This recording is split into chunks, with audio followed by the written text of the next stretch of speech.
Good evening, my dear students.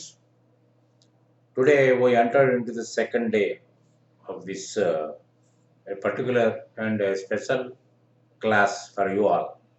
నిన్నటి వరకు మనం డిఫరెంట్గా ఏంటంటే న్యాచురల్ వేలో లేమెన్ పాలసీలో మీకు హిస్టారికల్ క్లాసిఫికేషన్ ఎలా ఉంటుంది, తర్వాత అమెరికన్ మెథడ్లో ఉన్న క్లాసిఫికేషన్ ఎలా ఉంటుంది, దాంట్లో ఉన్న రూల్స్ ఏంటి, దీంట్లో ఉన్న రూల్స్ ఏంటి అనేది కూడా తెలుసుకున్నాం. అయితే ఇవన్నీ కూడా taking help from the narrated rules from any methods classification, we have to record the transactions, identify debit and credit from each transaction.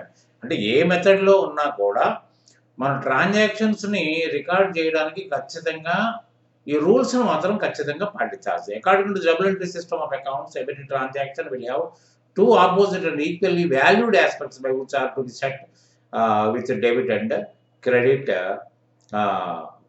అయితే ఏ విధంగా చేసుకున్నా కూడా according to double entry system of account, double entry system అంటే ఏంటి? It is just like a weighing machine. Both the sides must be equal. ఆపోజిట్లో ఉన్న రెండు ఈక్వల్గా ఉండాలి ఎప్పుడు కూడా మనకి. కాబట్టి ఏంటంటే ఏ మెథడ్లో తీసుకున్నా కూడా మీరు డెబిట్ క్రెడిట్ ఖచ్చితంగా ఉండాలి. తర్వాత ఏంటంటే ఈ డెబిట్ క్రెడిట్ మీద చాలా రకాలుగా కన్ఫ్యూజన్స్ ఉన్నాయి. Even today also high qualified people కూడా they are at confusion to understand debit and credit. సింపుల్గా మన వాళ్ళు ఏం చేస్తున్నారంటే left hand side is debit and right hand side is credit అంటున్నారు. కానీ దానివల్ల మనకి పర్పస్ సర్వ్ కాదు. అంటే రైట్ వేలో మనం ఉన్నావా లేదా అనేది మాత్రం it is impossible to know. ఎందుకంటే డెబిట్ ఏది చేసినా తీసేసుకుంటుంది, క్రెడిట్ ఏది చేసినా తీసేసుకుంటుంది. అంత మాత్రాన మీకు రిపోర్ట్స్ జనరేషన్లో you have to face trouble. అంటే జెన్యున్ రిపోర్ట్స్ మీకు రావు. జెన్యున్ రిపోర్ట్స్ రానప్పుడు ఆల్ ది వే ఈ ఎంత కష్టపడడం అనేది మియర్ వేస్ట్. అయితే ఈ brought two simple words by name debit and credit to support the double entry system of accounting while passing the entries. ఏదైతే 1494లో లోకా పాసియోలర్ గారు while brought in to light that is double entry system of accounting they to make use of the system, the recording work, he brought two simple words, that is debit and credit. మీకు maths సైన్స్లో చూస్తే so many formulas will be there. ఏ ఒక్క formula miss అయినా you may not get the answer. కానీ ఇక్కడ చాలా సింపుల్గా డెబిట్ అండ్ క్రెడిట్ని ఇచ్చేశారు. సింపులే కానీ మనం ఈ రోజు కూడా కన్ఫ్యూజన్లో ఉన్నాం. దీంట్లో ఆక్షేపణ కంటే దీని మీద కొంత శ్రద్ధ పెట్టలేదని అనిపిస్తుంది నాకు. ఈవెన్ రైటర్స్ కానివ్వండి, తర్వాత ఆ రైటర్స్ రాసిన రచనల మీద బేస్ అయిన మన ఉపాధ్యాయ వర్గాలు కానివ్వండి, కొంచెం లెఫ్ట్కి వెళ్ళినట్టయితే అసలైన అర్థం తెలిసేది, అసలైన అర్థం స్టూడెంట్కి చెప్పేవాళ్ళు. కానీ అది జరగలేదనేది మాత్రం చెప్పగలుగుతాం. There were no true transactions for the above two words. ఖచ్చితంగా అది ఎక్కడ చూసినా ఉంటారు. మీరు గూగుల్ సెర్చ్లో కొట్టినా కూడా డెబిట్ అండ్ క్రెడిట్ అంటే లెఫ్ట్ రైట్ చెప్తారు, కానీ ఎక్కడ కూడా ట్రూ ట్రాన్స్లేషన్ లేదు. ఎందుకంటే these words came from Italian. They are Italian words which are meant debere and credere. Debere అంటే టు ఓ. టు ఓ అంటే అర్థం ఏంటి? రుణపడి ఉండడం. ఎవరైతే మన దగ్గర నుంచి తీసుకున్నారో వాళ్ళు మన సంస్థకి రుణపడి ఉంటాం. అది నిజంగా అర్థం స్ఫురిస్తుందంటారా? టు ఓ అంటే ఇప్పుడు cash account DR to capital అంటాం, cash account DR to sales అంటాం. మరి క్యాష్ అకౌంట్ ఎవరికి రుణపడి ఉంది? అట్లనే Subbarao account DR to cash అంటాం.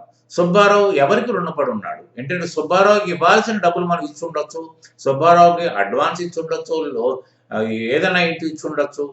కానీ మరి ఎవరికి టు ఓ అంటే అర్థం ఏంటంటే రుణపడి ఉంటాం. ఆ రుణపడి ఉండడం అనేది ఎలా సాధ్యం అవుతుంది? ఇక్కడ ఈ వర్డ్లో ఎలా సరిపోతుంది? అట్లనే క్రెడెరే అంటే టు ఎంట్రస్ట్. అంటే అర్థం ఏంటంటే assigning some responsibility for doing something to somebody. అంటే ఈ పని చెయ్యని పురమాయించడం అంటారు దీంట్లో. మరి దీనికి కూడా ఎక్కడా కూడా నాకు దీని అర్థాలు గోచరించట్లేదు. మరి ఈ కన్ఫ్యూజన్లో ఎందుకు అనవసరంగా స్టూడెంట్ని ఇబ్బంది పెట్టడం అని ఆలోచించారో ఏంటో మనకు తెలియదు, కానీ లెఫ్ట్ రైట్ తోటి సరిపెట్టుకున్నారు నానా.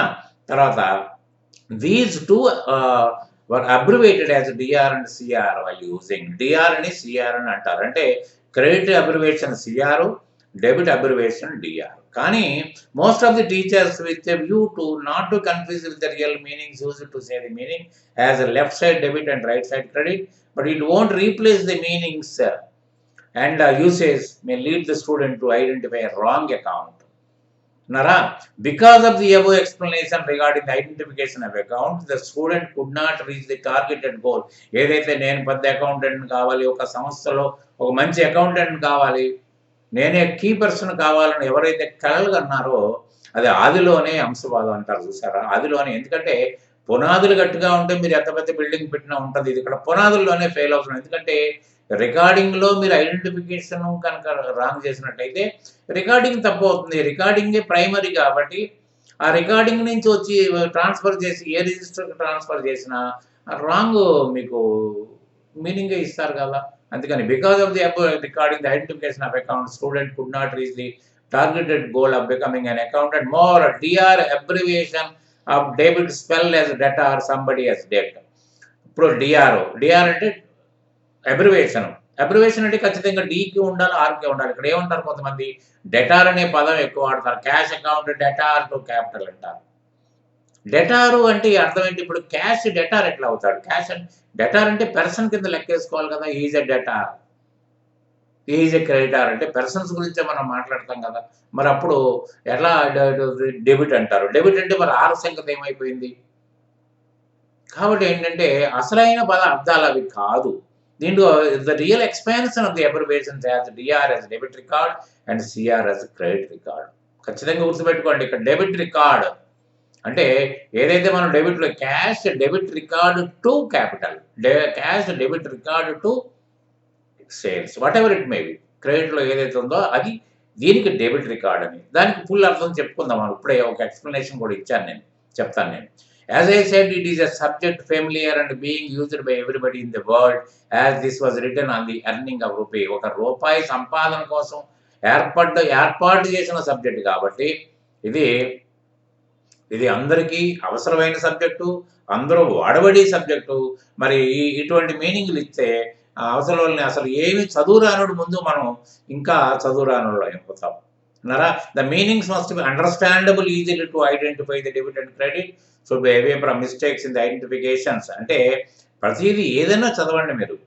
అండర్స్టాండబుల్ అంటే మనకు అర్థవంతంగా ఉండాలి, ఇతరులకి మనం అర్థం చెప్పే స్టేజ్లో ఉండాలంటే మనకు అర్థమైనప్పుడు ఇతరులకు అర్థం చెప్పగలుగుతాం, అంతే కదా. So if they are error free from identification, the student can understand the transaction easily with his common sense application. అంటే మనం కామన్ సెన్స్ అంటా ఉంటాం, అయ్యే మాత్రం తెలియదురా నీకు అంటాం చూసారా. అంటే ఈ మీనింగ్ తెలిసినట్టయితే, మీనింగ్ఫుల్ స్టడీ చేసినట్టయితే ఈవెన్ చిన్న వర్డ్ కూడా మనం బాగా అర్థం చేసుకోగలుగుతారు.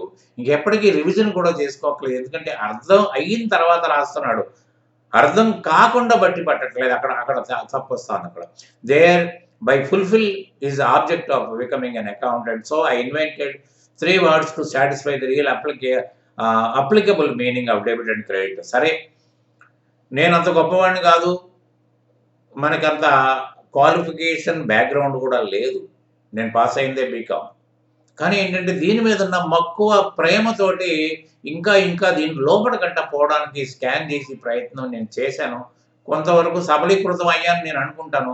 ఒకవేళ మీరు ఒప్పుకుంటే సరే, ఒప్పుకోకపోతే నేను ఇంకా ప్రయత్నం చేస్తూనే ఉండాల్సిన పరిస్థితి వస్తుంది. అయితే ఈ కన్ఫ్యూజన్ ఏమీ లేకుండా నాకు ఒకటేనండి కావాలి. లేమని చెప్తే ఏంటి, మీరు చెప్తే ఏంటి, నేను చెప్తే ఏంటి, అర్థం అవ్వాలి. ట్రూ ట్రాన్స్లేషన్ లేదని ఒప్పుకుంటున్నారు, బుక్స్లో కూడా అదే రాస్తారు. కానీ అర్థం కావాలి. లెఫ్ట్ రైట్లు అనేది నేను వాడను, కానీ అర్థమయ్యేటటువంటి ఆ ట్రాన్సాక్షన్లో ఏం జరిగిందో అర్థమైతే సరిపోద్ది కదా మీకు. సో అందుకని ఏంటంటే I invented 3 words 10 years back. 3 words, that is అది ఎలా ఉంటుందంటే దానికి ఆ మీనింగ్ డెబిట్ క్రెడిట్ వస్తుంది. తర్వాత దీని అనుసంధానం అంటే ఇప్పుడు ఆల్రెడీ హిస్టారికల్ క్లాసిఫికేషన్లో ఏదైతే డెబిట్ని క్రెడిట్ని చేశారో దానికి నా సైడ్ నుంచి ఒక అర్థాన్ని స్ఫురించేటట్టు చేశాను. ఎక్కడ కూడా డెబిట్ లాగా ఉంది, క్రెడిట్ లాగా ఉంది. అంటే నా మీనింగ్స్ నేను తయారు చేసిన వర్డ్స్ సింక్రనైజ్ కాకపోతే ఏమైపోద్ది, తప్పు అయిపోద్ది. సో సింక్రనైజ్ అయిందా లేదా అనేది నేను ఐ విల్ ఎక్స్ప్లెయిన్ నౌ.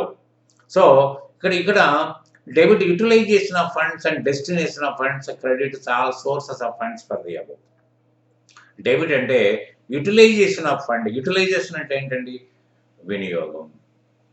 తర్వాత డెస్టినేషన్ ఆఫ్ ఫండ్స్ విన్నారా? అంటే దాచి పెట్టబడడం. సపోజ్ ఒక set take for example, Hari started business with rupees 1 lakh అనుకుందాం. Hari started business with rupees 1 lakh. అయితే ఏమవుతుంది? ఈ డబ్బులు ఈ డబ్బులు రావడానికి ఎవరు కారకులు? క్రెడిట్లో ఉన్న వ్యక్తి కారకులు. అంటే సోర్స్ అదే కదా, ఆధారం. ఏ ఆధారంతో ఈ డబ్బులు మన దేంట్లోకి వచ్చినాయి అని అన్నారనుకోండి, ప్రశ్న వేశారనుకోండి, ఆయన పెట్టుబడి పెట్టాడు. అంటే ఆయనే ఆధారం అయ్యాడు. ఆయన దగ్గర నుంచే మనం పొందాం. సోర్స్ అనండి, లేకపోతే సింపుల్గా ఫ్రమ్ అనండి, సరిపోద్ది. అంటే the organisation, the business unit received cash from capital. Capital అనేది వ్యక్తే కదా, అవునా కదండి? So organisation received cash from capital. ఎంత సులువుగా ఉంది చూసారా? Only because of capital the cash was entered into the business. ఇట్లయినా అనుకోండి, అంటే మనం సెంటెన్స్లోంచి ఒక ఫార్మెట్లోకి దించుతున్నాం. ఫార్మెట్లోంచి మరి సెంటెన్స్ కూడా మలుచుకోగలిగితేనే కదా మనకు అది అర్థమైనట్టు. సో దీంట్లో మళ్ళీ సోర్సెస్ అంటే అన్ని ఏదైనా సరే క్రెడిట్లో ఉన్నదన్నీ సింపుల్గా సోర్స్ ఏనండి. ఎలా వచ్చింది? ఫ్రమ్ వాట్ అనే దాన్ని సింపుల్గా మనం సోర్స్ అంటాం. అంటే దీన్ని చూడండి, యూటిలైజేషన్ అంటే వినియోగం. సపోజు మనం పెయిడ్ సుబ్బారావు అన్నాం అనుకోండి, లేదా పెయిడ్ ట్రాన్స్పోర్ట్ అన్నాం అనుకోండి. ట్రాన్స్పోర్ట్ కొరకు ఎక్కడి నుంచి వినియోగించామండి? క్యాష్ నుంచి వినియోగించాం. క్యాష్ ఎక్కడ ఉందండి? బాక్స్లో ఉంది కదా. So transport expenses was met from cash. Cash helped the business man to pay transport charges. ఎట్లయినా మీ ఇష్టం వచ్చినట్టుగా దాన్ని మలుసుకోండి, ఇష్టం వచ్చినట్టుగా ఒక సెంటెన్స్ ప్రిపేర్ చేయండి. ఇంకెప్పుడు మీరు వెనక్కి వెళ్ళక్కలే. నేను అనేది ఏంటంటే ఎప్పుడు వెనక్కి వెళ్ళక్కలే. దీంట్లో కొన్ని ఉదాహరణలు ఇచ్చానండి, ఒక 3 ఉదాహరణలు సింపుల్గా ఇచ్చాను. అంటే నేను చేసింది కరెక్ట్గా ఉందా లేదా అనేది నేను నిరూపించడం కోసం నాకు ధైర్యంగా నేను మీకు అప్పచెప్పడం మళ్ళీ నన్ను కోపడకుండా ఉండటం కోసం నేను చేశానండి. First commenced business with rupees 5 lakhs. First entry అందరికి ఇదే ఉంటుంది కదా. దానికి మనం మామూలుగా హిస్టారికల్ క్లాసిఫికేషన్లో ఏం రాస్తామండి? Cash account DR to capital అని రాస్తాం. డెబిట్లో 5 lakhs వేసాం, క్యాపిటల్లో కూడా 5 lakhs వేసాం. దీంట్లో ఎక్స్ప్లెనేషన్ లెక్క వేస్తే క్యాష్ అనేది real account. According to the real account, debit what comes in, credit what is coming in here? Cash is coming in, hence it is debited. అంతే కదా, మీరు అదే అంటారు కదా మీరు. Cash is coming in, hence it is debited in the journal. తర్వాత capital. Capital అనేది personal account. Who is giving that cash? The capitalist is giving cash. That capitalist is nothing but proprietor or owner. అంతే కదా. ఇక్కడ giver అయ్యాడు. Personal అకౌంట్లో giver meaning క్రెడిట్లో వేసుకున్నాము, real అకౌంట్లో మనకి డెబిట్లో వాట్ కమ్స్ ఇన్. ఇక్కడ మీకు దీని ఆక్షేపం లేదు, ఈజీగా చెప్పేయగలుగుతారు. మరి అకార్డింగ్ టు మై రూల్, నా రూల్ ప్రకారం ఏంటి అని చెప్తే మరి యాజ్ ఇట్ ఈజ్గా క్యాష్ క్యాపిటల్ 2 రాసేసానండి. తర్వాత డెస్టినేషన్ అంటే డబ్బు వచ్చిందండి, 5 లక్షలు వచ్చిందండి. 5 లక్షలు ఖర్చు పెట్టామా అండి? ఖర్చు పెట్టలేదు. తీసుకెళ్ళి ఏం చేసాం? మనం బీరోలో దాచిపెట్టాం. ఎందుకు దాచిపెట్టాం? For future utilisation. రేపు వద్దున ఏదో అల్మారాలో, ఫర్నిచర్లో, కంప్యూటర్లో కొనాలి. ఆ డబ్బులు అప్పుడు దాకా. అంటే where is the cash which was brought by the capitalist అని అడిగారనుకోండి, where was the cash which was brought by the capitalist అంటే the cash is in the cash box sir అని ఎవరు సమాధానం చెప్పాలి? The title of the business who is supervising అని చెప్పాను కదా నిన్న. సూపర్వైజ్ ఎవరైతే చేస్తున్నారో వాళ్ళు ఆన్సరబుల్ కదా. అంటే ఇక్కడ ఏముంది? డెస్టినేషన్ అంటే అర్థం ఏంటి? Kept in cash box for future utilise. వినియోగం కోసం దాచిపెట్టిన డబ్బులు. తర్వాత క్యాపిటల్ అంటే source. Cash because of capital. Source దీనికి క్యాష్ రావడానికి ఎవరు కారకులు అయ్యారు? Because of capital. So cash received from capital అనొచ్చు, లేకపోతే capital is the source for the receipt of cash అనొచ్చు. మీ ఇష్టం వచ్చినట్టు రాసేయండి, ఇష్టం వచ్చినట్టు అర్థం వచ్చేస్తుంది. చూడండి, నా మీనింగ్ ఒప్పుకుంటారండి. నేను నా ఇన్వెన్షన్ కరెక్ట్గా అనుకుంటారా మీరు? ఇప్పుడు డెబిట్ క్రెడిట్ గురించి మీకు కన్ఫ్యూజ్ కావాల్సిన అవసరం ఇక్కడ లేదు. 3 సింపుల్ వర్డ్స్. యూటిలైజ్ అన్నా కావాలి, లేకపోతే దాస్ అన్నా ఉండాలి. అంతే తప్ప వేరే మార్గం లేదు కదా. ఎందుకంటే is answerable to the owner. తర్వాత రెండోది పర్చేజ్ ఫర్నిచర్ 25,000. ఇక్కడ ఏమైంది మళ్ళీ ఫర్నిచర్ క్యాష్ రెండు రియల్ అకౌంట్సే కాబట్టి రియల్ అకౌంట్లో comes in, cash is going out కాబట్టి గోస్ అవుట్. ఇది దీనికి సింపుల్, మీకు ప్రాబ్లం లేదు. కానీ నా రూల్లో చెప్తున్నాను, మళ్ళీ అది ఫర్నిచర్ క్యాష్ అదే రాస్తాను నేను. తర్వాత డెస్టినేషన్ అంటే క్యాష్ ఈక్వలెంట్స్ ఏదైనా ఉండనివ్వండి, క్యాష్ ఈక్వలెంట్స్ నేను మీకు రియల్ అకౌంట్ నేరేషన్లో చెప్పాను, మరొకసారి నోట్స్ తిరిగేయండి, నేను ఇచ్చిన నోట్స్లో ఉంది అది. అంటే ఇప్పుడు మీకు డెస్టినేషన్ అంటే దేనికంటే క్యాష్ కానీ క్యాష్ యొక్క మరొక రూపం అంటే క్యాష్ ఈక్వలెంట్స్ అంతే. మళ్ళీ దాన్ని అమ్మిస్తే మళ్ళీ క్యాష్లోకి వస్తుంది కదండి. ఇప్పుడు ట్రాన్స్పోర్ట్ ఖర్చు పెట్టారనుకోండి, it cannot be converted to cash. Salaries ఇచ్చుకున్నా అనుకోండి, it cannot be converted to cash. కానీ క్యాష్గా ఏదైతే కన్వర్ట్ కాబడుతుందో దాన్ని మళ్ళీ అసెట్గానే ట్రీట్ చేస్తాం. ఇది డెస్టినేషన్లో. అంటే ఈ డబ్బు ఏ రూపంలో ఉంది? ఫర్నిచర్ రూపంలో ఆఫీస్లో ఉందండి. Kept in office for office use and will be added to cash at the time it is disposed. మళ్ళీ చూసారా, దీంట్లో ఎక్కడ కన్ఫ్యూజన్ లేదు మీకు. సో క్యాష్ మళ్ళీ source amount spent from the cash box. అక్కడ ఏమైందండి, బిగినింగ్లో క్యాష్ వచ్చింది, it was kept in the cash box. Now it is brought out from the it was picked from the cash box to utilize for this furniture. నానా సరిపోయింది కదా ఇది. చూడండి ఒకసారి మీరు, అంటే నేను చెప్తాలో మీకు విన్నప్పుడు బాగానే ఉంటుంది కానీ కన్ఫ్యూజ్ అయ్యే అవకాశాలు ఉంటాయి. కానీ మీరు కన్ఫ్యూజ్ కాకుండా మరొక్కసారి దీంట్లో ప్రయోగం చేయండి, కామెంట్లు రాయండి. నిన్న ఒకళ్ళు మాత్రమే కామెంట్ రాశారు, కానీ నేను మీ అందరి దగ్గర కామెంట్లు రివ్యూలు ఆశిస్తున్నాను. ఎందుకంటే మీకోసం కాదు, నా కోసం. నేను నాలో ఏదైనా మార్పు, నాలో చెప్పడంలో ఇబ్బంది పడుతుంటే ఆ మార్పు తెచ్చుకోవడం కోసం తప్ప వేయలేదు. Third one is pay to creditor అంటే సప్లయర్ 50,000. దీంట్లో కూడా ఏం రాస్తాము, క్రెడిటార్ డిఆర్ టు క్యాష్ అంటే పర్సనల్ అకౌంట్. అంటే who is the receiver of cash? Creditor is the receiver of cash. దాన్ని ఇది క్యాష్ కాబట్టి రియల్ అకౌంట్. అక్కడ ఫర్నిచర్ ఖర్చు పెట్టినట్టు ఇక్కడ కూడా cash, because it is going out. But according to my rule ఏంటంటే creditor utilisation spend to decrease the liability. We are utilising the money to decrease our liability. మనం ఆయనకి బాకీ ఉన్నాం, ఆ బాకీని తగ్గించుకునే ప్రయత్నం. యూటిలైజేషన్ వినియోగం, తెలుగులో వినియోగిస్తున్నాము. సరే, డెబిట్ క్రెడిట్కి మీనింగ్, నేను ఇచ్చిన మీనింగ్లు మీకు సూటబుల్గా ఉన్నాయో చెప్పండి. లెఫ్ట్ రైట్లు వాడట్లేదు నేను. అట్లానే 2O అని, తర్వాత 2 ఇంట్రెస్ట్ అని కూడా వాట్లా.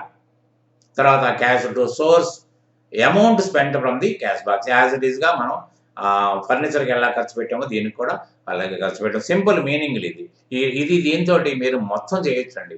చేయగలిగితే మీరు మొత్తం చేయొచ్చు, చాలా హ్యాపీగా ఉండొచ్చు. విన్నారా? దాని తర్వాత మరి ఇవాళ ఎంటర్ అవుదాం. నిన్న మరి ఏమైందంటే, నిన్న 1:11 క్లాస్ అయింది. తర్వాత వయసు తగ్గట్టుగా నాకు కూడా నీరసం వచ్చింది, భయపడ్డాను కూడా. ఇంత క్లాస్ ఎవరు వినరేమో అనుకున్నాను. అట్లనే చాలా తక్కువ మంది విన్నారా. కాబట్టి ఏంటంటే దాదాపు ఒక 100 మెంబర్స్ మాత్రమే రాత్రి వరకు విన్నారు. సరే, ప్రాబ్లం ఏం లేదు, ఎందుకంటే లెంగ్తీగా ఉంటుంది కాబట్టి మీకు కూడా హెడేక్ ఉండొచ్చు. మరొకసారి ఛాయ్ తాగి వాచ్ చేస్తే బాగుండేది. ఇప్పుడైనా చేయండి, ఎందుకంటే నేను మరీ చెప్పేది ఏంటంటే it will help you to develop your future అని మాత్రం చెప్తున్నాను. దీని కంటిన్యూషన్ నేను చెప్తున్నాను. తర్వాత మనం ఇప్పుడు నేను ఒక చిన్న టెస్ట్ లాంటిది ఎలా అంటే, ఇది మనకి ఏమైంది, హిస్టారికల్ క్లాసిఫికేషన్లో రూల్స్ మాట్లాడుకున్నాం, మోడర్న్ క్లాసిఫికేషన్లో రూల్స్ మాట్లాడుకున్నాం. మనం క్లాసిఫికేషన్ ఏం చేయకుండా నా తరపున కూడా ఒక 3 వర్డ్స్ అక్కడ మీ ముందు వదిలిపెట్టాను. అది మీకు ట్రై చేయండి. ట్రై చేస్తే ఎలా ఉందో చెప్పండి. దయచేసి మీరు చెప్తే నాకు రకమైన నేను చేశానులే, కరెక్ట్గా చేశాను అనే ఫీలింగ్ వస్తుంది. కాబట్టి దయచేసి చెప్పి ప్రయత్నం అయితే చేయండి. తర్వాత మరి నెక్స్ట్ అంశం ఏంటంటే journalization, that is nothing but recording. ఎందుకంటే మనం దేనికోసం ఈ రూల్స్ తయారు చేసుకున్నామండి, only to get the reports, that is balance sheet and profit and loss account. ఇవన్నీ రావాలంటే అకౌంటింగ్ సైకిల్లో first process is recording, that is journalization. అన్నారా? జర్నల్ అంటే ఏంటి? Day sheet. జర్నలైజేషన్ అంటే recording in the day sheet. కాబట్టి ఏంటంటే ఇది జర్నలైజేషన్లో నేను దాదాపు ఒక 50 journal entries, different journal entries, తర్వాత కొన్ని అడ్జస్ట్మెంట్స్ ఇచ్చాను. తర్వాత యూ గో త్రూ దెమ్. నేను ప్రతీదీ చదివి వినిపిస్తాను. దాని గురించి కారణాలు చెప్తాను. ఒక్కసారి మీరుగా కూడా ట్రై చేయండి. రేపు ఎలాగా నేను జర్నల్ నేను చేసి చూపిస్తాను మీకు. కానీ కాస్త దీనికోసం టైం ఖర్చు పెడతారని నేను భావించుకుంటూ I am coming into this. So ఇప్పుడు ఇంకొకటి చూడండి, మన బుక్స్‌లో ఎక్కడ కూడా pass journal entries in Rajarao account, pass journal entries in Santosh account అంటారు. కానీ ఇది చాలా తప్పు. ఎందుకు చెప్పమంటారా? ప్రతిదానికి టైటిల్ ఉంటుందండి. మనం బజార్‌లో పోతూ ఉంటే మరి ఆదిత్య ఎంటర్‌ప్రైజెస్ అనో, రమణ ట్రేడర్స్ అనో మీకు బోర్డులు కనిపిస్తాయి. ఎందుకంటే ఒక టైటిల్ విల్ బి దేర్. ఆ టైటిల్ మీదే బ్యాంక్ అకౌంట్ ఓపెన్ అవుతుంది. ఆ టైటిల్ మీదనే లైసెన్సెస్ కూడా జారీ చేయబోతాయి. అంతేగాని పర్సనల్‌గా నేమ్ మీద ఉండదు. న్యాచురల్ పర్సన్స్ మీద ఉండవు. కానీ మనం కనీసం అక్కడ ఆదిలోనే మనోళ్ళు కనీసం దాని గురించి కూడా కేర్ చేయలేదు. కానీ మరి వాళ్ళు కేర్ చేయలేదని మనం ఎందుకు మనం కేర్ చేద్దాం. ఇక్కడ journalize the following transactions in messrs Hariharan traders. Messrs అంటే ఏంటి? Plural number of persons. Messrs అంటే ఇది పార్ట్నర్‌షిప్ అని తెలియాలి. ఎందుకంటే ఒకటి గుర్తుపెట్టుకోండి, సిఓ లిమిటెడ్ అంటే ఇది కంపెనీ అని తెలుస్తుంది. తర్వాత మెసర్స్ అంటే ఇది పార్ట్నర్‌షిప్ అని తెలియాలి. తర్వాత ఏమీ లేకపోతే మీకు మామూలుగా సంతోష్ ట్రేడర్స్ అని ఉందనుకోండి. మెసర్స్ అని లేకుండా సంతోష్ ట్రేడర్స్ అంటే ఇది సోల్ ట్రేడింగ్ అని తెలిసిపోద్ది. కాబట్టి ఏంటంటే name itself should intimate the other person. I am so and so, I'm a sole trader, I'm a partnership firm అని చెప్పుకోగలగాలి. టైటిలే చెప్పుకోగలగాలి. అందుకని ఏంటంటే మనం అర్థవంతమైన స్టడీ అంటున్నాం కాబట్టి అర్థవంతంగానే ఉన్నాం. ఇది పార్ట్నర్షిప్ అని మన టైటిల్ మీదనే అర్థమైపోతుంది. సో ఇక్కడ పార్ట్నర్షిప్ అంటే ఒకరికంటే ఎక్కువ ఉండాలి. దీంట్లో మనం ఏమన్నాం? రాఘవరావు, Vishnuvardhan, Tulasi and Siddaiah started business under the above title with a capital worth 7 lakhs. Agree to share the result of the business equally. Result of the business ఎందుకన్నాం? ప్రాఫిట్ అనకుండా ఏంటంటే it may be resulted in loss or it may be resulted in profit. Whatever it may be, they have to be shared equally among them, among the 4 members. అందుకని result అని రాశాను. మీరు కొత్త మాటలు గ్రహించగల ప్రయత్నం చేయండి. తర్వాత ఏంటంటే మనం జనరల్‌గా చేసినంతా ఏంటంటే క్యాష్ టు క్యాపిటల్ అనేది చూసాం మనం. అంటే ఒక్కొక్కసారి ఏమవుతుందంటే వాళ్ళ ఇంట్లో ఉన్న కంప్యూటరు, వాళ్ళ దగ్గర వాడుతూ ఉన్న ఒక వెహికల్ దానికి కాస్ట్ కట్టి, అలానే ఫర్నిచర్ కాస్ట్ కట్టి, ఎయిర్ కండిషనర్ కాస్ట్ కట్టి, వాళ్ళ క్యాపిటల్ ఎంత బట్టి రావాలి? 7,00,000 రూపాయలు. 7,00,000 రూపాయల్లో మీకు ఒక్కొక్క మనిషికి ఎంత అవుద్దండి? ఎంత అవుద్దండి? అంటే 4,00,000, 4,75 3 అంటే 7,00,000 అవుతుంది. అంటే 1,75,000 అవుతే 7,00,000 అవుతుంది. అంతే కదా! 1,75,000లో ప్యూర్‌గా క్యాష్ పట్టు రాకుండా any asset can be brought. అంటే క్యాష్ అసెట్టే ఒకవేళ అది తేలేదనుకోండి, they have to purchase these items, needy items from the bazaar. దానికంటే ఎందుకు గొడవ? కాకపోతే ఏంటంటే ఇప్పుడు ఏసీ కొన్నాడు. ఏసీ ఇప్పుడు కొనాలంటే 35,000. ఆయన ఒక సంవత్సరం వాడుకున్నాడు. దాన్ని కడతారు పార్ట్నర్స్‌లో 20,000 కట్టుకో అంటారు. ఆ 20,000 ఆయన క్యాపిటల్ కింద లెక్కేసుకొని మిగతా డబ్బులు ఇవ్వాల్సొస్తుంది. సో అందుకని రాఘవరావు cash 1,50,000 and computer worth 25,000. Vishnuvardhan cash 1,20,000 and vehicle worth 55,000. Tulasi cash 1,40,000 and furniture worth 35,000. Siddaiah cash 150 and air conditioner 25. అంటే 1,4 నాడు ఇది పెట్టుబడి పెట్టారు. అంటే మీకు లెక్కేసుకుంటే ఇవన్నీ లెక్కేసుకుంటే ఒక్కొక్కరికి 175 అయింది చూసుకోండి. అంటే 175 into 4 = 7 lakhs అయిపోతుంది. 7 lakhs పెట్టుబడిని మీరు ఎంట్రీ పరంగా రాయాలి. దీన్ని మల్టిపుల్ ఎంట్రీ అంటారు. మల్టిపుల్ ఎంట్రీ అంటారు. పార్ట్నర్స్ అనేది మీకు జ్ఞప్తికి రావాలి. పార్ట్నర్స్ ఇన్వెస్ట్మెంట్ అని కింద రాయాలి. తర్వాత రెండోది ఏంటంటే paid 50,000 to Vijay Kumar land lord towards rental advance. ఇప్పుడు చూడండి మనకి ఎక్కడా కూడా మన బుక్స్‌లో కమెన్స్డ్ బిజినెస్, సోల్డ్ గూడ్స్, లేకపోతే పర్చేజ్డ్ గూడ్స్ ఏదేదో రాసేస్తున్నారు. పెయిడ్ శాలరీస్ 5వ తారీఖున పెయిడ్ శాలరీస్ అంటారు. 8వ తారీఖున అవుట్ స్టాండింగ్ శాలరీస్ పెయిడ్ అంటారు. అసలు స్టార్ట్ చేసింది ఎప్పుడు అవుట్ స్టాండింగ్ అని ముచ్చట ఎక్కడది? కానీ నేను ఎలా రాసుకొచ్చానంటే ఒక ఆర్డర్ ప్రకారం, ఒక క్రానలాజికల్ ఆర్డర్. బిజినెస్ పెట్టంగానే, డబ్బు పట్టంగానే ఏం చేస్తాం? ఒక ఇల్లు అద్దెకు తీసుకోవాలి. ఇల్లు అద్దెకు తీసుకోవాలంటే ఉట్టిగా మనం ఆక్యుపై చేయాలి. We have to pay some advance to it. That is rental advance. That will be given back or adjusted while you vacate the house. కాబట్టి ఏంటంటే రెంటల్ అడ్వాన్స్ అనేది సెకండ్ ఐటమ్గా మనం స్వీకరించాలి. దాని తర్వాత ఏమవుతుంది మీకు, ఆ రెంటల్ అడ్వాన్స్ అగ్రిమెంట్ తీసుకుని we will approach the banker to open an account. ఒక అకౌంట్ ఓపెన్ చేసుకోవాలి కాబట్టి మనం అప్రోచ్ అయ్యి బ్యాంకర్ని మనం ఓపెన్ చేసుకుంటాం. అన్నారా? జనరల్గా మన దగ్గర ఎంతవరకు మీరు ఏం చదువుకున్నారు, బ్యాంక్ అనేది చదువుకున్నారు. Open bank account, deposited bank account. ఏమంటే బ్యాంక్ ఒక పేరు ఉంది కదా, మనకు హరిహరన్ ట్రేడర్స్ అన్నట్టు బ్యాంక్ పేరు లేదండి. Syndicate bank, Canara bank, Andhra bank ఉంటుంది కదా. అంటే ఏ బ్యాంకులో మనకి అకౌంట్ ఉన్నట్టు, అదే ఏ బ్యాంకు చెక్ బుక్ వాడుతుండో మనం చెక్ ఇతరులకు ఇస్తున్నట్టు అర్థవంతంగా. ఇప్పుడు సిండికేట్ బ్యాంక్ అని రాత్రి నష్టమా, బ్యాంక్ అనే బదులు ముందు ఒక పదం తగిలిస్తే ఏమవుతుంది, అది చేయరు మనోళ్ళు. అందుకని అర్థవంతంగా మీరు చదవాలనే ఉద్దేశంతో ప్రతిదీ టైటిల్తో పాటు ఇప్పుడు ఇచ్చాను. తర్వాత paid 25,000 to auditor for licensing work advance. 25,000 రూపాయలు అనామతిగా ఇచ్చారు ఆవిడ. ఎందుకు, జిఎస్టీ లైసెన్స్ అనుకోండి, పార్ట్నర్షిప్ డీడ్ రైట్ ఏదైనా కానివ్వండి ఇచ్చారు. అంటే ఆయన తర్వాత ఏం చేస్తాడంటే, ఆయన ఎంత వర్క్ చేసిన తర్వాత ఇదిగో పార్ట్నర్షిప్ నా ఫీజు ఇంతండి, ఈ జిఎస్టీకి నా ఫీజు ఇంతండి, తర్వాత స్టాంప్ డ్యూటీ అయిందండి, ఇది దాన్ని కట్టేసేసి మొత్తానికి మీకు 25,000కు సరిపడి లెక్కిస్తారు అన్నారా. కాబట్టి ఏంటంటే అది అడ్వాన్స్. దాని తర్వాత paid 5,000 to staff Kiran to maintain పెట్టి క్యాష్. అంటే మన ఆఫీసులోనే ఒక అబ్బాయికి డబ్బులు ఇచ్చి, అరే బాబు చిన్నదానికి పెద్దానికి నువ్వు ఖర్చు పెట్టరా బాబు, అంతే పద్దాక నన్ను ఇసుకించకు, నువ్వు ఖర్చు పెట్టి నాకు నెల అయిన తర్వాత నాకు లెక్క ఇవ్వమంటారు, పెట్టి cash. Received a bill for ₹17,500 towards opening function arrangements from Durga tent house. Durga tent house వాళ్ళని పిలిచాము, వాళ్ళు షామాన్ వేశారు. ఆ రోజు ఏదో హౌసులకు ఏదో టీలో బిస్కెట్లు ఇచ్చారు, అదంతా అయిపోయింది. కానీ ఆయన బిల్లు పెట్టాడు 17,500. బిల్లు తర్వాత పే చేసాం మనం అన్నారా. తర్వాత purchased computer printer 9,000 from Searchem technologies and credit. అంటే మనం మన దగ్గర కంప్యూటర్ ఉంది కానీ ప్రింటర్ లేదు, ప్రింటర్ కొన్నాం మనం.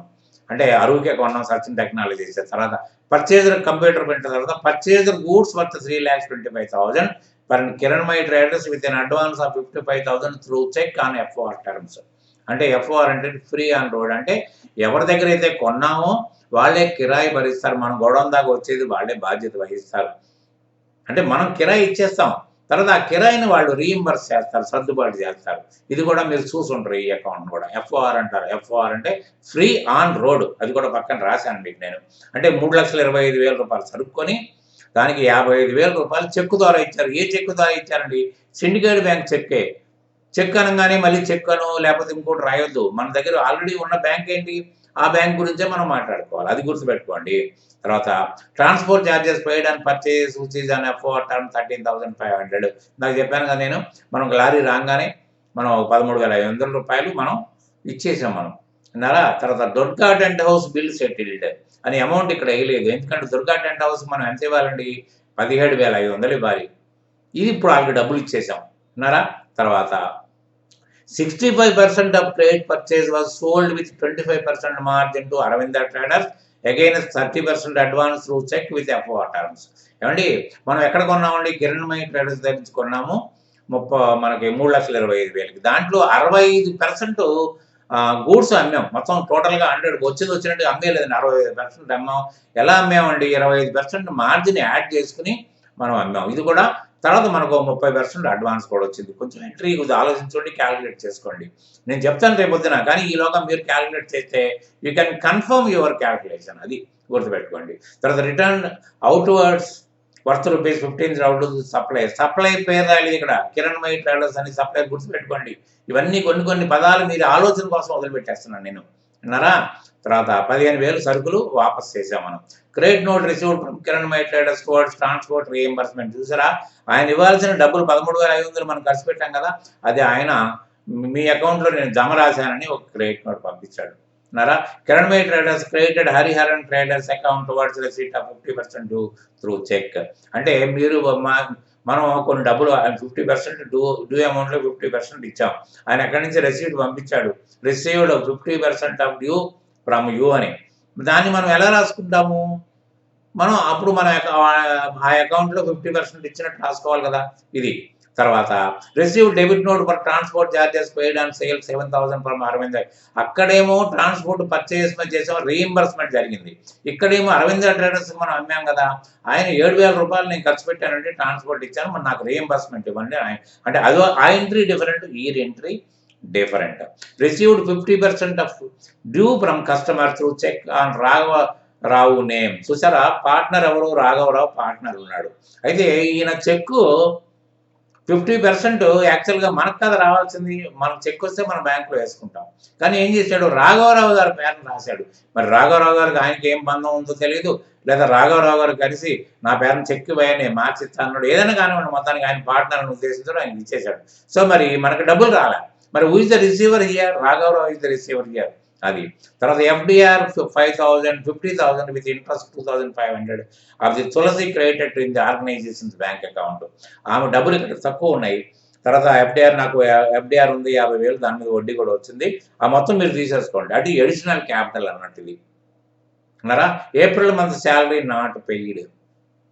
తర్వాత మనం ఏ మంత్, ఇప్పుడు ప్రతి మంత్ మీరు శాలరీస్ ఇచ్చినా ఇవ్వకపోయినా క్రెడిట్ సర్వీస్ మీరు రాసి పెట్టుకోవాలి. క్రెడిట్ సప్లైస్ ఎలా రాసుకుంటున్నాం, గూడ్స్ రాసుకోవట్లేదు, ఇది కూడా క్రెడిట్ సర్వీస్. అట్లా రెంట్ విషయంలో కూడా అంటే మనం 34 తారీఖు అంటే మంత్ ఎండింగ్ నాడు మనం శాలరీ ఇవ్వనట్టుగా మనం రాసుకోవాలి.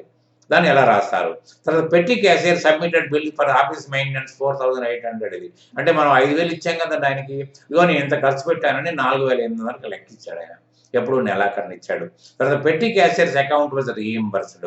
పెట్టి క్యాషియర్ ఎట్లా అవుతుందంటేనండి, ఎంతైతే ఖర్చు పెట్టారో ఆ ఖర్చే మళ్ళీ ఇస్తారు. ఇప్పుడు 5,000 ఉంది కదా ఆయన దగ్గర, 4,800 ఖర్చు పెట్టాడు అంటే అంత అతని దగ్గర ఎంత ఉంది, మిగిలింది 200 మిగిలింది కదా, అంటే 4,800 మళ్ళీ ఇస్తారు.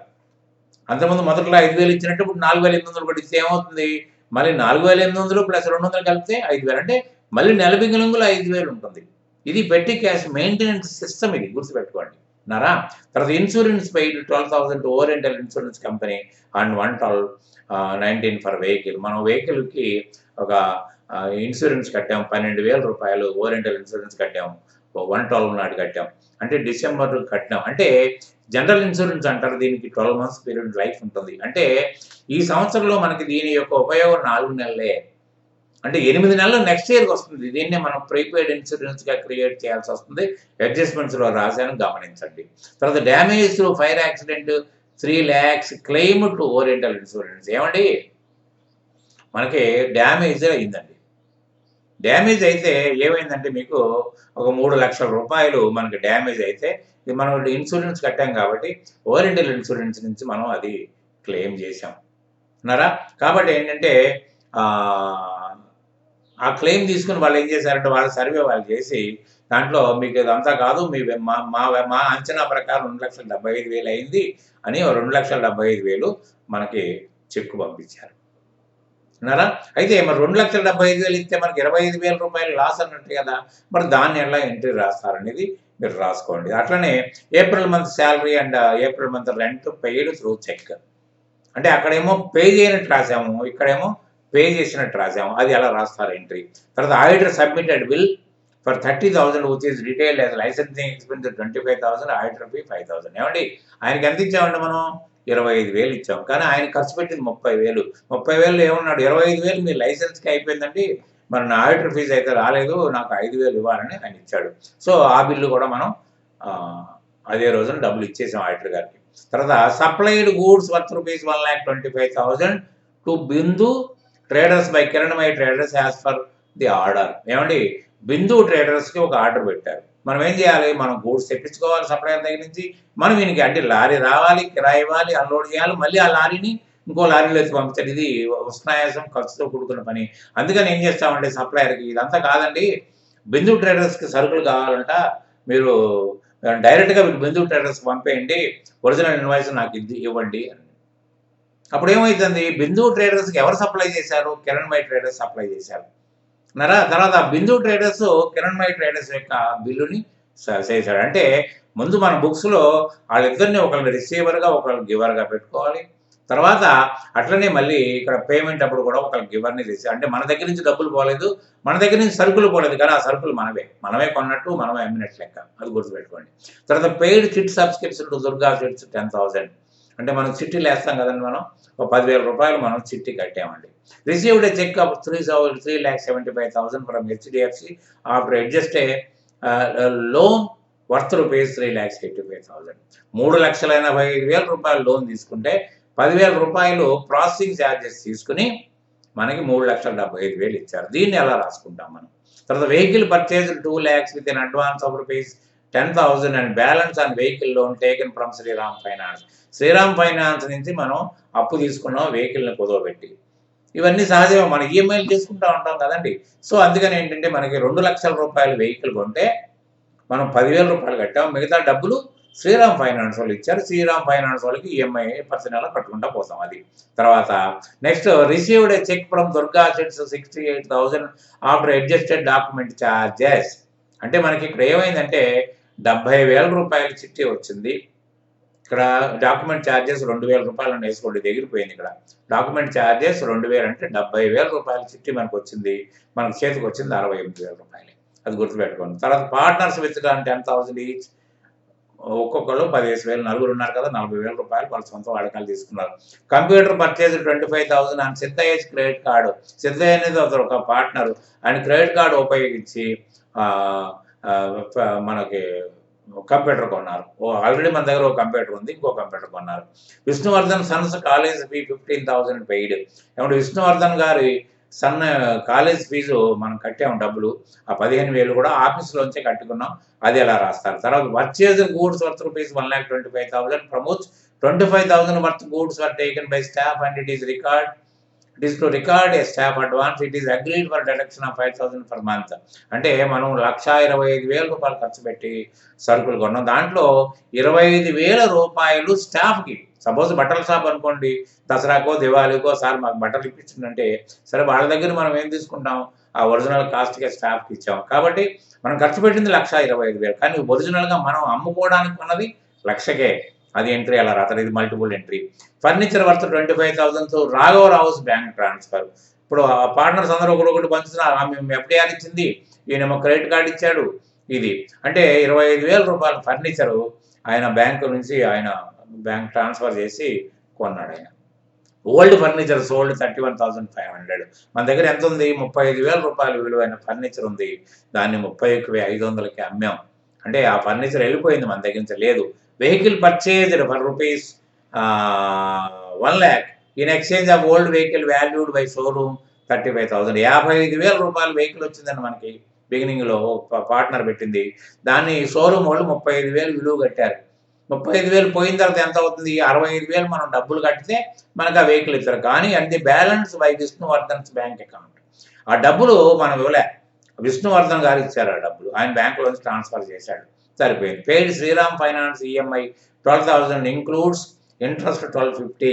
అంటే శ్రీరామ్ ఫైనాన్స్ నుంచి మనం వెహికల్ కొన్నాం కదండి, అయితే ప్రతి నెల మనం 12,000 కట్టాలి అన్న. ఆ 12,000లో 1,250 రూపాయలు ఇంట్రెస్ట్ కూడా ఉంది. మరి ఈ ఎంట్రీని ఎలా రాస్తారు? March month salaries not paid. Municipal taxes అందరు landlord paid 1,500. Municipal taxes మనకు సంబంధం లేదు ల్యాండ్ లార్డ్కి. వాడు మున్సిపాలిటీ బిల్లు కలెక్టర్ వచ్చాడు, సార్ ఫోన్ చేసి ఓనర్ గారికి, సార్ మున్సిపల్ ట్యాక్స్ కట్టాలంటే నేను దూరంగా ఉన్నాను, నువ్వు కట్టేయమ్మా, రేపు రెంట్ ఇచ్చినప్పుడు తగ్గించమంటాడు. ఇవి కూడా సహజంగా జరిగాయి. తర్వాత rent for the month of March not paid after adjusting municipal tax. Municipal tax తగ్గించుకుని మనం ఇవ్వాలి, అది నెక్స్ట్ ఇయర్లో ఇస్తాం, ఎందుకంటే మార్చిది కదా ఇది.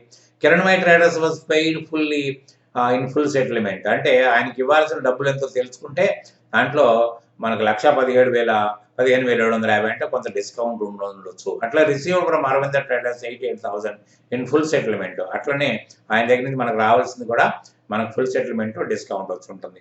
Purchased goods for rupees 3,50,000 from Kishore traders and credit.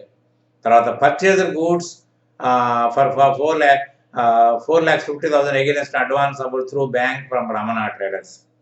Ramana traders దగ్గర నుంచి అడ్వాన్స్ ఇచ్చి మనం స్టాక్స్ కొన్నాం బ్యాంకు ద్వారా. తర్వాత పెయిడ్ ఓరియంటల్ ఇన్సూరెన్స్ 10,000 అండ్ 15,12,19. అన్నారా? తర్వాత అక్కడ లాస్ జరిగింది కదా, దాని నిమిత్తం ఇది. Vikram purchased goods 2,75,000 against an advance of 1,25,000 through Vikram purchased goods అంటే అర్థం ఏంటి? విక్రమ్ మన దగ్గర నుంచి కొన్నట్టు లెక్క. అంతే, this is not a purchase అంటే మన లెక్కలో ఇట్ ఈస్ ఏ సేల్ అని అర్థం.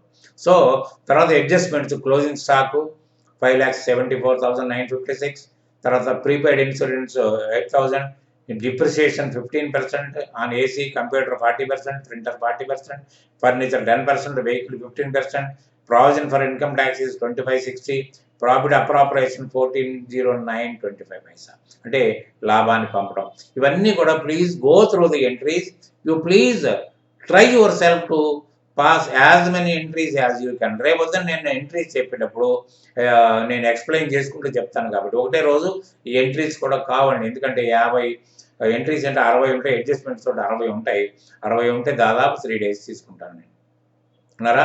అంటే రేపు గురు శుక్ర శని అంటే 3 days అయిపోతుంది. సండే హాలిడే, మళ్ళీ మండే నుంచి లెడ్జర్ తీసుకుంటాను. కాబట్టి to be prepare for to answer that. తర్వాత దీంట్లో మీకు ఎటువంటి లెడ్జరు ఎటువంటి న్యాచురల్ పొజిషన్లో ఉంటుంది, క్యాపిటల్ అనేది పర్సనల్ అకౌంట్, క్రెడిట్ న్యాచురల్ పొజిషన్లో ఉంటుందని ఇది కూడా లిస్ట్ ఇచ్చాను. You go through that all. అంటే జనరల్ ఎంట్రీ చేసేటప్పుడు ఇవి చెప్తే మీకు దీన్ని ఉపకరిస్తాయని ఉద్దేశంతో ఇప్పుడు I'm not taking this class now. తర్వాత ఏంటంటే మీరు దయచేసి వాచ్ చేయండి. మీకు ఓపిక లేకపోతే ఇంత ఛాయ్ తాగి మళ్ళీ ఆ వాచ్ చేయండి. నా కష్టానికి ఫలితం ఇవ్వండి దయచేసి మీరు. కాబట్టి చేస్తారని నేను ఆశిస్తూ I'm taking leave from you for this day. Thank you very much. Good night.